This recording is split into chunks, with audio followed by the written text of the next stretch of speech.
Қайырлы күн, құрметті оқырман қауым. Қызылорда облыстық зағип және нашар көретін азаматтарға арналған арнаулы кітапханасында Түркістан түркі әлемінің бесігі атты онлайн тарихи танымдық сағатты назарларыңызға ұсынамыз. Түркістан қаласы оңтүстік Қазақстан облысында орналасқан, шығысында тарихи қала Отырар, батысы Жаңақорған ауданы мен солтүстігінде Созақ, Кентау қаласымен шектесіп жатқан киелі жер.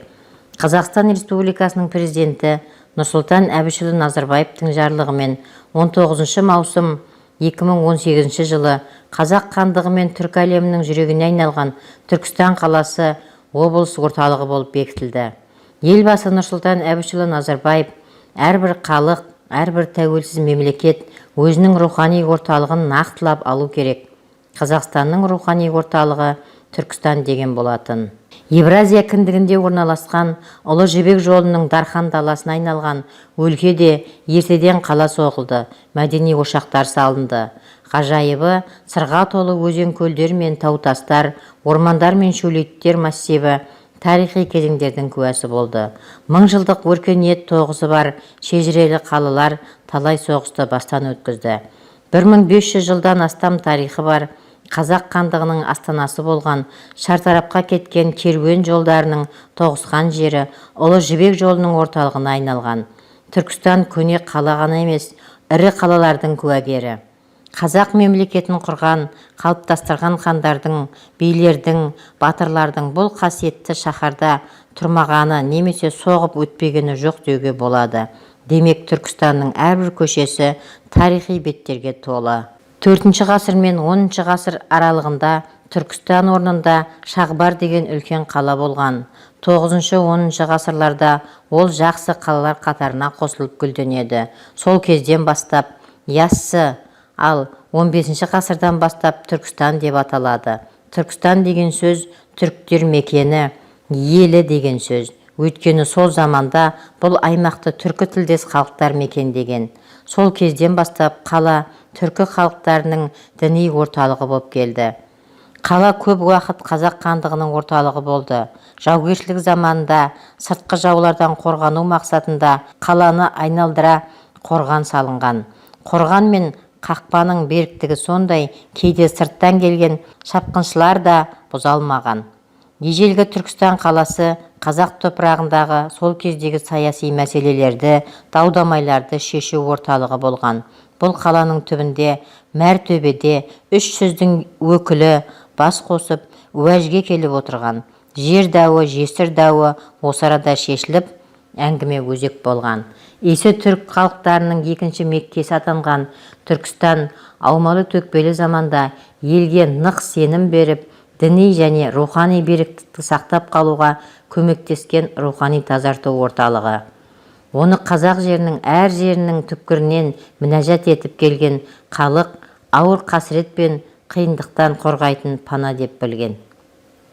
Қазақстанның халық жазушысы Шерхан Мұртаза киелі Түркістан деген мақаласында әр елдің егер ол өз тарихын, өз мәдениетін, өз намысын бағалай білетін ел болса, сол елдің пір тұтатын бір мекені болды.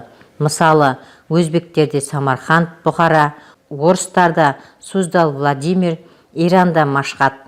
Ал біз үшін, қазақтар үшін сондай рухани алып Түркістан. Бүкіл қазақ халқы мойындайтын біріміз Түркістан деген болатын. Бүгінде Түркістан қаласындағы Қожа Ахмет Яссауи кесенесінде қазақ хандары жерленген. Сондықтан да биылғы қазақ хандығының 550 жылдығы аясында Түркістан қаласының маңызы өте зор. Түркістан қаласының тарихи туризмінің басты нысаны ретінде 1991 жылдың 1 қаңтарынан бастап республикалық музей ретінде мемлекеттік тарихи мәдени Әзірет Сұлтан қорық музейін айтуға болады. Тарихи музей қорына қазақ хандарының зираттары, ұлы астроном, ғалым Ұлықбектің қызы Рәбия Сұлтан бегім мазары, орта ғасырлық шығыс моншалары, жер асты мешіті тағы басқа тарихи нысандарды жатқызуға болады. Ескі Күлтөбе қаласы, орта ғасырлық Түркістан қалаларының қазіргі орны, қала басындағы тарихи музейлер мен тарихи мәдени орталықтар туристерді өзіне шақыра алатын нысандар. Саяхат сапары Күлтөбе қаласынан бастау алады. Өйткені Күлтөбе қазіргі Түркістан қаласының ескі орны. Бүгінгі таңда ескі қаланың жоғарғы қабатының тарихи белгілері бұзылған. Бірақ саяхаттаушы туристерге ескі қала орны ерекше қызығушылық тудыратыны анық. Сондай-ақ Күлтөбеден Түркістан қаласының 1500 жылдық тарихын дәлелдейтін деректер табылған. Күлтөбе қаласынан 350 км қашықтықта орналасқан Қожа Ахмет Яссауи кесенесі Түркістанның басты салтанаты. Қожа Ахмет Яссауи кесенесінің 12 ғасырда өмір сүрген ұлы ақын Сопы Қожа Ахмет Яссауидің бейіті салынған. Бұл ғимаратты атақты қолбасшы Әмір Темір салдырған. Бұл ғимарат өз заманындағы сәулет өнерінің барлық жетістіктерін бойына жинаған құрылыстарының бірі.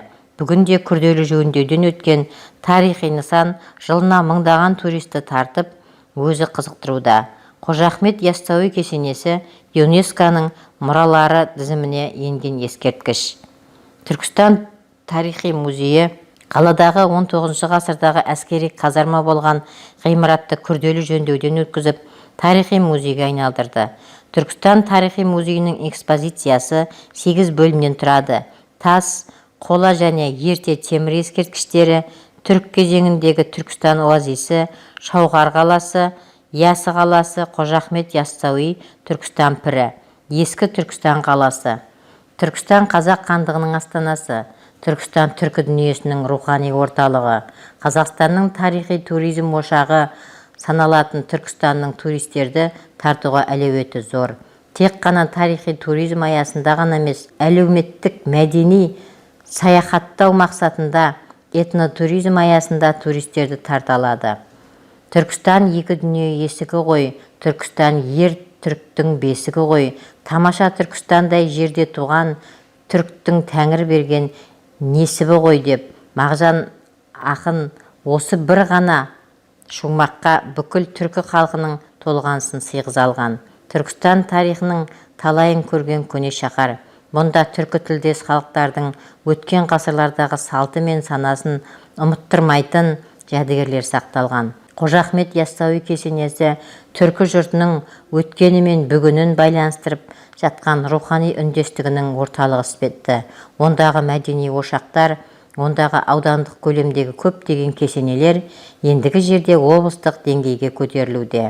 Елбасымыз Нұрсұлтан Әбішұлы Назарбаевтың Шымкент шаһарын республикалық маңызы бар қалалардың санатына жатқызып, оңтүстік Қазақстандағы Түркістан облысы деп бекітуі, тарихымыздың талай сындарлы сәттерінде қазақ дейтін халықты бірлік пен берекеге ұйымдастырып, елдікке бастаған хандар мен сұлтандарға, билер мен алаш арыстарына жасалған зор құрмет, данагөй шешім. Рухани жаңғыру идеясының шын мазмұны енді ашылғандай, күллі қазақ халқы қуанып, бірінен бірі шүйінші сұрап жатқанына куә болудың өзі бақыт. Түркістан тәуелсіздікке дейінде біздің рухани астанамыз деп аталып келді. Түркі әлемінің тал бесігі, тірегі болатындай міндет арқалаған Түркістан өз халінше дамыды, мәдени, сауда орталығына айналып өсті, халқының саны да артты. Ендігі жерде оның рухани экономикалық әлеуетін одан әрі өрістету үшін өз алдына облыс орталығы етіп құрылып жатқаны өте батыл әрі маңызды қадам. Ендеше тарихы тереңде жатқан Түркістан шаһары Қазақстандағы тарихи туризмнің басты жобасы, әрі ЮНЕСКО-ның мойындаған тарихи орны. Олай болса, құрметті оқырман, Түркістан облысындағы ескерткіштер, мәдени орындар, ескі ғимараттар, ата-баба мұралары келешекте жас ұрпаққа шежірелі тарих болып қала бермек. Құрметті оқырман қауым, көріп тыңдағандарыңызға рахмет. Келесі кездескенше сау саламатта болыңыздар.